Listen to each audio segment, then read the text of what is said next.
Imaginez un instant, vous êtes en pleine nuit, le silence autour de vous est assourdissant. Vous cherchez une réponse, un réconfort, une lumière dans l'obscurité. Avez-vous déjà ressenti cette angoisse, cette solitude? Pourtant, au cœur de cette nuit, il existe une parole puissante, une prière qui peut transformer votre angoisse en paix. Pourquoi le psaume 4 est-il si spécial? Quel secret cache-t-il pour apaiser notre âme tourmentée? Restez avec moi, car ce que vous allez découvrir pourrait bien changer votre manière de prier à jamais. Le psaume 4 est attribué à David, un roi et musicien d'Israël dont la vie et les œuvres sont largement documentées dans la Bible. On pense que ce psaume, comme beaucoup d'autres, a été écrit pendant une période de grande détresse personnelle pour David. Il pourrait s'agir de la période où il fuyait devant son fils Absalom, qui tentait de renverser son règne. Cette époque de sa vie était marquée par la trahison, la fuite et une profonde angoisse, ce qui rend le ton du psaume encore plus poignant. David était non seulement un roi mais aussi un poète et un musicien talentueux. Ces psaumes reflètent souvent une profonde introspection et une connexion intime avec Dieu. Le contexte historique du psaume 4, donc, est crucial pour comprendre son contenu. Cette prière est une réponse à une situation de crise, et elle révèle la foi inébranlable de David dans la justice et la miséricorde divine malgré les circonstances adverses. En outre, il est important de noter que les psaumes de David ont été écrits dans une culture où la prière et le chant étaient des moyens essentiels de communication avec le divin. Le psaume 4, en particulier, est une supplication pour l'aide divine, un cri de détresse et une déclaration de confiance en Dieu. Comprendre le contexte historique et la personnalité de l'auteur nous aide à mieux appréhender les nuances et la profondeur des émotions exprimées dans ce psaume. Le psaume 4 peut être divisé en plusieurs parties distinctes, la clameur, la plainte, la confiance, l'appel et la conclusion. Cette structure est typique des psaumes de supplication et de lamentation, où le psalmiste commence par un appel à Dieu, exprime ses peines, réaffirme sa confiance en Dieu, fait une demande spécifique et termine par une déclaration de foi ou de louange. La clameur initiale de David dans le verset 1 est un appel pressant à Dieu pour qu'il écoute sa prière et réponde à son appel dans sa détresse. Cette ouverture prépare le terrain pour le reste du psaume, en établissant le ton urgent et sincère de la supplication. La plainte qui suit exprime les souffrances de David et ses frustrations face aux injustices qu'il subit. La section de confiance est particulièrement puissante, car elle montre que malgré ses troubles, David n'a pas perdu sa foi en Dieu.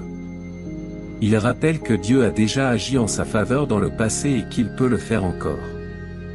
L'appel est une demande spécifique pour l'intervention divine, souvent liée à la justice ou à la délivrance de ses ennemis. Enfin, la conclusion du psaume est une affirmation de la paix et de la sécurité que David trouve en Dieu, même au milieu des tourments. Dès le début du psaume 4, David appelle Dieu à répondre à sa prière et à lui accorder justice. Cette clameur pour la justice divine est un thème récurrent dans les psaumes de David, reflétant son désir profond de voir la droiture prévaloir sur l'injustice. David sait que les jugements humains peuvent être biaisés ou imparfaits, mais il a une foi inébranlable en la justice parfaite de Dieu. La clameur pour la justice est aussi une reconnaissance de la souveraineté de Dieu. En appelant Dieu à intervenir, David admet qu'il ne peut pas résoudre ses problèmes par ses propres moyens. Il dépend entièrement de la miséricorde et de la justice divine pour obtenir la délivrance. Cette attitude de dépendance totale est un élément clé de la spiritualité de David et un exemple puissant pour les croyants. De plus, la demande de justice de David n'est pas simplement pour lui-même, mais souvent pour la communauté entière. Il cherche à voir la justice divine se manifester dans le monde, pour que tous puissent vivre dans la paix et la droiture. Cette perspective élargie montre que la prière de David est non seulement personnelle mais aussi communautaire, cherchant le bien-être de tous ceux qui souffrent d'injustice. Malgré les épreuves et les tribulations, la confiance de David en Dieu reste inébranlable. Le psaume 4 est un témoignage de cette confiance profonde. David sait que Dieu a déjà répondu à ses prières dans le passé, et cette mémoire des interventions divines renforce sa foi en des temps de crise. Il est convaincu que Dieu entendra son appel et agira en sa faveur. David exprime cette confiance de manière explicite dans ses prières. Il utilise des termes qui montrent qu'il se repose pleinement sur la miséricorde et la justice de Dieu. Cette attitude est un exemple puissant pour tous ceux qui traversent des moments difficiles. Elle montre que, même lorsque tout semble perdu, il y a toujours une raison d'espérer si l'on place sa confiance en Dieu. La confiance de David en Dieu lui donne également la paix et la sérénité. Même au milieu de la tourmente, il peut trouver le repos parce qu'il sait que Dieu est en contrôle. Cette paix intérieure est un fruit de la foi, et elle est disponible pour tous ceux qui mettent leur confiance en Dieu. David nous rappelle que, quelle que soit la situation, la foi en Dieu peut apporter une paix qui dépasse toute compréhension humaine. La prière joue un rôle central dans les moments de détresse, et le psaume 4 en est un parfait exemple. David utilise la prière comme un moyen de communiquer ses peines, ses frustrations et ses espoirs à Dieu.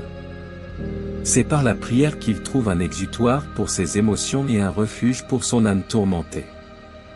La prière devient ainsi une bouée de sauvetage en temps de crise.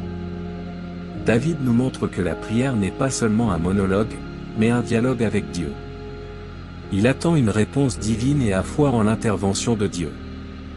Cette perspective change la manière dont nous pouvons aborder la prière en temps de détresse. Elle devient un lieu de rencontre avec le divin, où nos peines et nos espoirs sont entendus et pris en compte. En outre, la prière permet à David de réaffirmer sa foi et de trouver la paix. En exprimant ses besoins et ses peurs à Dieu, il se libère du poids de ses soucis et trouve un réconfort spirituel. Cette pratique de la prière en temps de détresse est un modèle pour les croyants, montrant que, quelle que soit la situation, il est toujours possible de trouver refuge et consolation dans la prière. Un aspect souvent négligé du psaume 4 est l'importance du silence et de la contemplation. David exhorte ses auditeurs à réfléchir dans leur cœur et à rester en silence sur leur lit. Cette invitation à la méditation intérieure est cruciale pour comprendre le message du psaume. Le silence permet une introspection profonde et une connexion plus intime avec Dieu. La contemplation et le silence sont des pratiques spirituelles qui permettent d'apaiser l'esprit et de créer un espace pour entendre la voix de Dieu. David comprend que, dans le tumulte de la vie, il est essentiel de faire une pause et de se tourner vers l'intérieur pour trouver la paix et la direction divine. Cette pratique est particulièrement pertinente en temps de crise, où le bruit extérieur et intérieur peut être accablant. Le silence et la contemplation sont aussi des moyens de renforcer la foi. En prenant le temps de réfléchir et de méditer, on peut se rappeler les promesses de Dieu et les expériences passées de sa fidélité. Cette pratique permet de renouveler la confiance en Dieu et de trouver une paix durable, même au milieu des épreuves. David nous montre que le silence et la contemplation sont des outils puissants pour nourrir notre vie spirituelle. Ces réflexions sur les premiers sujets nous montrent la richesse et la profondeur du psaume 4, offrant des enseignements précieux pour notre vie de prière et notre relation avec Dieu. Je comprends, continuons à explorer les autres thèmes de la liste pour approfondir notre compréhension du psaume 4 et de son application à notre vie contemporaine. Dans le psaume 4, David conclut avec une affirmation puissante de paix intérieure. « Je me couche et je m'endors en paix, car toi seul, Seigneur, me fais l'habiter en sécurité. » Psaume 4:8. Cette déclaration de paix et de sécurité est le fruit de la confiance inébranlable de David en Dieu. Il sait que, malgré toutes les turbulences extérieures, il peut trouver la sérénité en se reposant sur la fidélité divine. Cette paix intérieure n'est pas simplement l'absence de conflit ou de stress, mais une tranquillité profonde qui vient de la certitude que Dieu est en contrôle. C'est une paix qui transcende les circonstances et qui est ancrée dans la foi. Pour David, cette paix est le résultat direct de sa relation avec Dieu et de sa pratique de la prière et de la méditation. Pour nous aujourd'hui, cette promesse de paix intérieure est une source d'espoir. Nous vivons dans un monde rempli de stress, d'anxiété et d'incertitude. En suivant l'exemple de David, nous pouvons chercher cette paix intérieure en nous tournant vers Dieu dans la prière, en méditant sur ses promesses et en cultivant une confiance profonde en sa providence. La paix de Dieu, comme le décrit David, est accessible à tous ceux qui choisissent de se reposer en lui, malgré les tempêtes de la vie. Un autre thème central du psaume 4 est le rejet de l'idolâtrie et des faux dieux.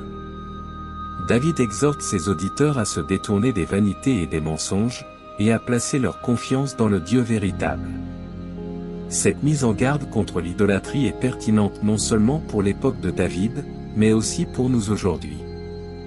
Dans le contexte de David, l'idolâtrie pouvait prendre la forme de la vénération de statues ou de divinités païennes.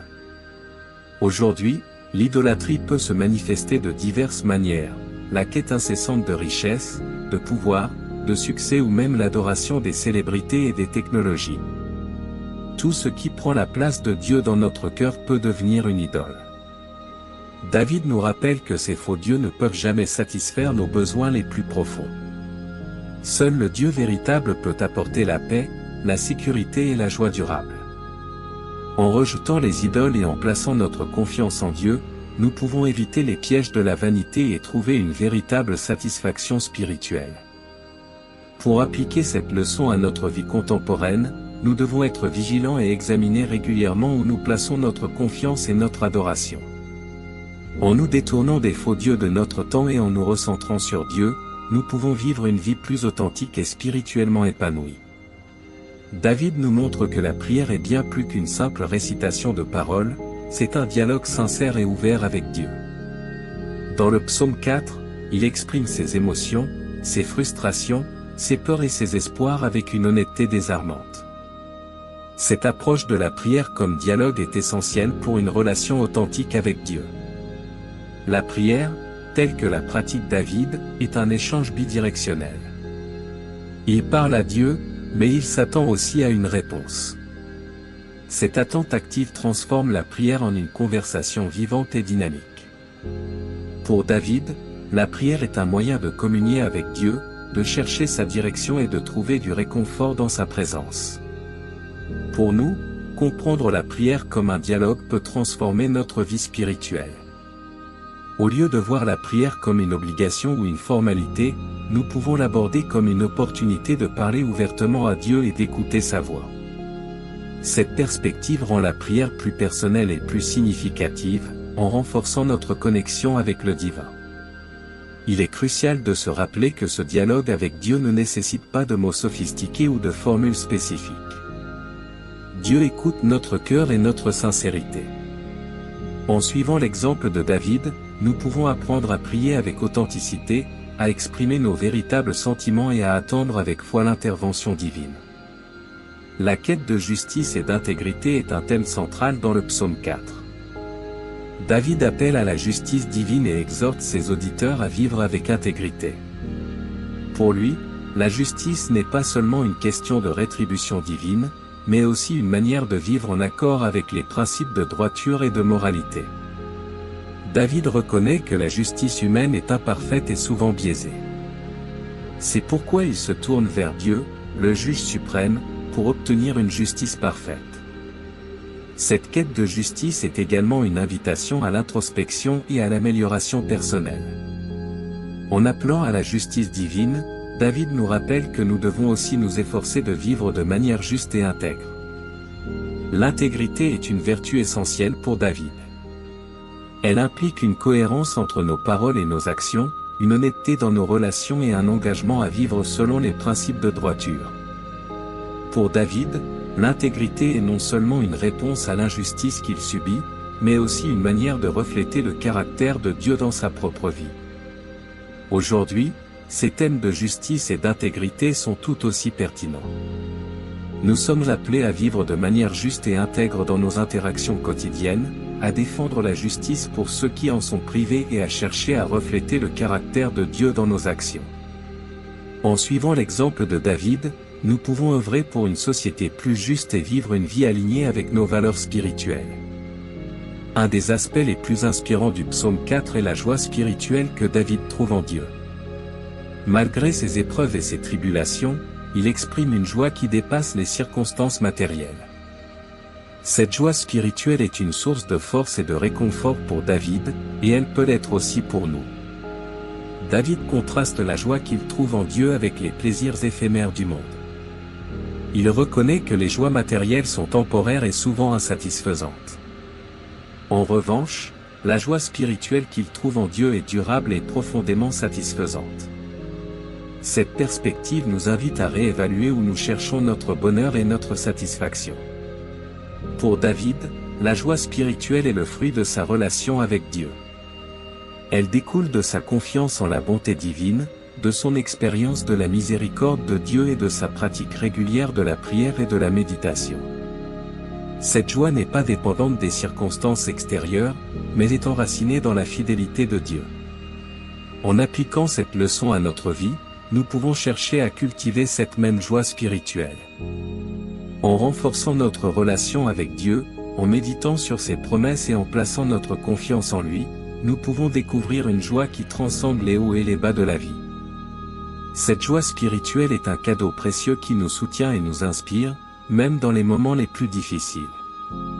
Enfin, il est crucial de considérer comment les enseignements et les thèmes du psaume 4 peuvent être appliqués à notre vie contemporaine.